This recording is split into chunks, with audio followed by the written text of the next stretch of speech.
नमस्कार और स्वागत है हमारे YouTube चैनल पेंशन समाचार पर। यह मेरा ऑफिशियल चैनल है जहां मैं आप सबको पेंशन और रिटायरमेंट बेनिफिट से जुड़ी हर छोटी बड़ी खबर सबसे पहले और सबसे सटीक रूप में पहुंचाता हूं।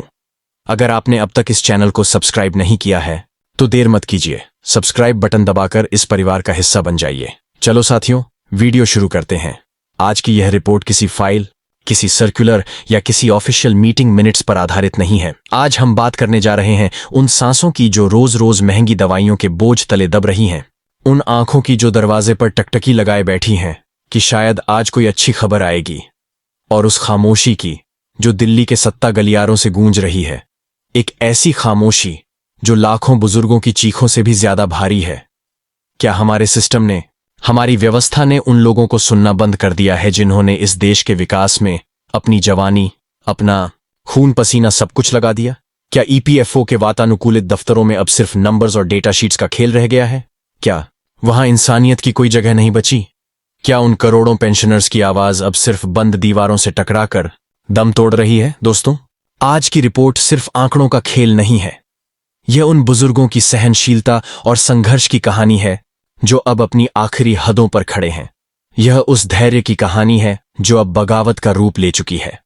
12 अक्टूबर 2025, यह तारीख अब लाखों ईपीएस 95 पेंशनर्स के दिमाग में एक और उम्मीद और एक और धोखे की तरह दर्ज हो चुकी है। उस दिन हुई थी सीबीटी यानी सेंट्रल बोर्ड ऑफ ट्रस्टीज की बड़ी बैठक। हवा में उम्मीद तैर रही थी। व्हाट्सएप ग्रुप्स पर चर्चा थी। चाय की दुकानों से लेकर पार्कों तक बस एक ही बात थी, आज कुछ बड़ा होगा। आज सरकार हमारी दशकों पुरानी मांग मंजूर करेगी। हर किसी के दिल में एक ही ख्वाहिश थी, न्यूनतम पेंशन RC 75 सिड plus DA plus medical allowance लागू हो जाएगा। लेकिन जैसे जैसे शाम ढली, उम्मीद का सूरज भी ढल गया। मीटिंग खत्म हुई और जो शब्द बाहर आया वह R7 नहीं था, बल्कि एक ठंडी हवा का झोंका था। विचाराधीन यानी अंडर कंसिडरेशन, यह वही शब्द है जो पिछले एक दशक सेन बुजुर्गों की उम्मीदों का मजाक उड़ा रहा है। यह वही ढाल है जिसके पीछे सरकार और ईपीएफओ दोनों अपनी जिम्मेदारियों से बचते आए हैं। सोचिए जरा, जिन लोगों ने 30-35 साल इस देश की तरक्की में खपा दिए, आज जब उन्हें सहारे की जरूरत है तो उन्हें क्या मिल रहा है? सिर्फ RS1000 या RS1500 की पेंशन और वही पुराने वादे। अब सूत्रों से खबर आई है कि सरकार शायद RS500 या RS500 तक बढ़ाने पर विचार कर रही है। क्या यह मजाक नहीं है? क्या यह इंसाफ है या एक और छलावा? पेंशन कोई खैरात नहीं है, यह हक है। पेंशनर्स पूछ रहे हैं, क्या हमारे 30 साल की वफादारी और योगदान की कीमत सिर्फ RS500 बढ़ाना है? क्या हमारी जिंदगी की अहमियत इतनी सस्ती है? आज जब एक गैस सिलेंडर RS1200 का हो गया है, डॉक्टर की फीस RS500 से कम नहीं, दवाइयों का खर्च आसमान छू रहा है, तो क्या RS500 की न्यूनतम पेंशन मांगना गलत है? क्या यह किसी खैरात की मांग है या जीने के हक की आवाज? अगर आप भी मानते हैं कि यह मांग जायज है तो वीडियो को रोकिए और कमेंट में लिखिए जस्टिस फॉर EPS 95, क्योंकि यह सिर्फ एक शब्द नहीं होगा, यह उन लाखों बुजुर्गों के लिए आपका समर्थन होगा। अब बात करते हैं उस मीटिंग के अंदर की असली तस्वीर की। अक्टूबर की बैठक में ईपीएफओ ने अपनी रिपोर्ट रखी। रिपोर्ट में कहा गया, फंड की स्थिति स्थिर है, बैलेंस मैनेजेबल है, यानी तिजोरी में पैसा है। पर जब न्यूनतम पेंशन तय करने की बारी आई तो गेंद फिर से भविष्य के पाले में फेंक दी गई। पता चला कि लेबर मिनिस्ट्री और फाइनेंस मिनिस्ट्री के बीच अब भी बातचीत जारी है। एक बातचीत जो पिछले 10 साल से खत्म नहीं हो रही। यह रस्साकशी, यह टग ऑफ वॉर अब इन बुजुर्गों की जिंदगी को रस्सी पर टांग चुकी है। एक तरफ लेबर मिनिस्ट्री कहती है, ये हमारे अपने लोग हैं, इनको राहत दीजिए। दूसरी तरफ फाइनेंस मिनिस्ट्री का तर्क, बजट पर दबाव है, खर्च बढ़ा तो घाटा बढ़ेगा। और इस जंग में जो पिस रहा है वह पेंशनर जिसने 35 साल पीएफ कटवाया, अब अपने बिजली बिल और दवाइयों के बीच चुनाव करने पर मजबूर है। दवा या राशन? क्या यही है वह सिस्टम जिस पर हमने भरोसा किया था? अगर आपको भी लगता है कि अब यह सिस्टम सड़ चुका है, इसमें इंसानियत की जगह आंकड़े ले चुके हैं, तो कमेंट में लिखिए द सिस्टम बैड। लो बैठक के अंदर यूनियंस ने RS500 के प्रस्ताव को जोरदार तरीके से रखा, लेकिन कुछ सदस्यों ने आपत्ति जताई कि यह रकम बहुत ज्यादा है। तब यूनियन प्रतिनिधियों ने कहा, यह ज्यादा नहीं, जरूरी है। हम भीख नहीं मांग रहे, अपना हक मांग रहे हैं। पेंशन कोई खैरात नहीं, यह हमारा कमाया हुआ अधिकार है। अब आप ही बताइए, क्या यह तर्क गलत है? अगर आपने 30 साल तक ईमानदारी से योगदान दिया, तो क्या आपको बुढ़ापे में सम्मान से जीने लायक RS-7500 नहीं मिलना चाहिए?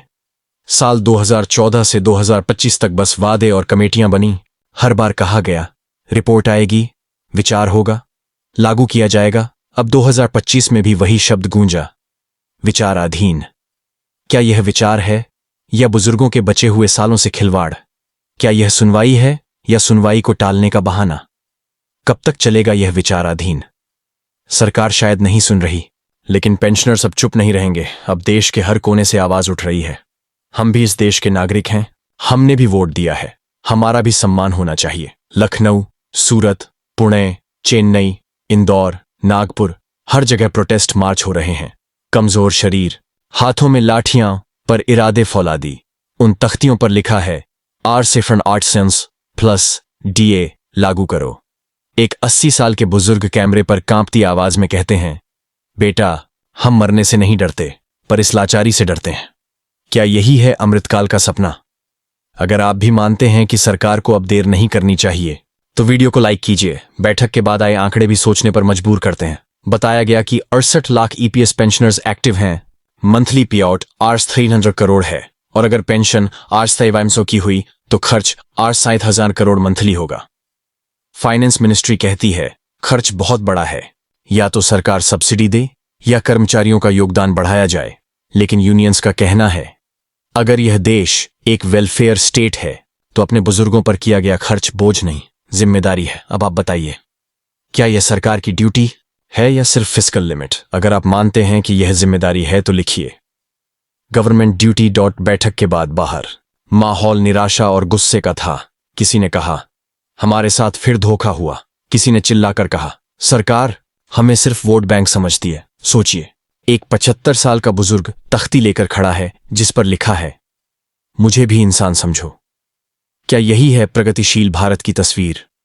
बैठक के अंदर कुछ अधिकारियों ने बीच का रास्ता सुझाया। फिलहाल R-500 या R-500 का इंटरिम रिलीफ दे दो और R-500 की मांग को लॉन्ग टर्म रिव्यू में डाल दो। यानी एक और वादा, एक और देरी, एक और खामोशी। और यही खामोशी अब गुस्से में बदल रही है।